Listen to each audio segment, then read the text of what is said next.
Welcome back. Jennifer Carroll McNeil and Roisin Shorter are still with us. We're joined via Skype by Cathal Malloy of the Wedding Band Association. He's also a member of the Pink Champagne Wedding Band. Cathal, thank you very much for joining us. It seems maybe some good news might be coming your way in that bigger numbers will be allowed at weddings, but there still seems to be a thing against singing and dancing. So do you think that you might be denied the opportunity to provide entertainment at many of these wedding receptions? Well, Matt, first of all, thanks for having us on this evening. It's great to get an opportunity to get some points across. So we've two pressing issues. One is the campaign that we're running, currently called Left in the Dark, and we're also questioning where the 50 million was allocated to the events live industry in October. I was writing down figures earlier on, 240 days, and not €1 has been allocated to our industry. But in relation to the Left in the Dark campaign, we're calling on the Taoiseach tomorrow to lift the guideline on live music at weddings in line with guest numbers going to 25. We think it's very fair to do so.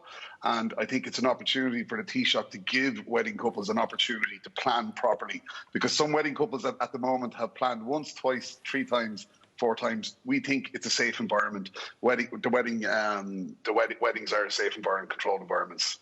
Have many people, just the way we've been hearing about people giving up particular jobs because they haven't been able to do them for so long, are there people who have been in this particularly small industry who've given it up now because there's just no point? Well, it's 441 days, Matt, since we've been told that we cannot work with no supports. And I keep on going back to the 50 million that was allocated in October. Now, it's been allocated into certain schemes, but unfortunately, Minister Martin announced on the 9th of March that the schemes would be open for application for our industry. I'd like to mention the Event Industry Alliance as well. They've written to the Taoiseach about this to see where the money is. We believe it's coming, but 441 days, people have had to change jobs. And now we're worried, is there going to be that class of entertainment, wedding bands, musicians, are they going to be here when we do reopen? Finally, there's been talk of pilot events. Would you be perhaps hopeful that you might be allowed in July? If you can't do the bands indoors, you might be allowed to do it outdoors, weather permitting.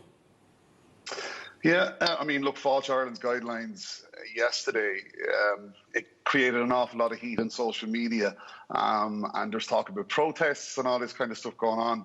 But to answer your question, Falch Ireland's guidelines said no live music outdoors, so we're just a bit baffled what that means. The pilot schemes are welcome, but the problem will we be getting back to work before the pilot schemes are actually ready to go? Cathal Malloy, thank you very much for being with us. Again, Why not, Jennifer, music outdoors at the very least? Why the issue with having a band at a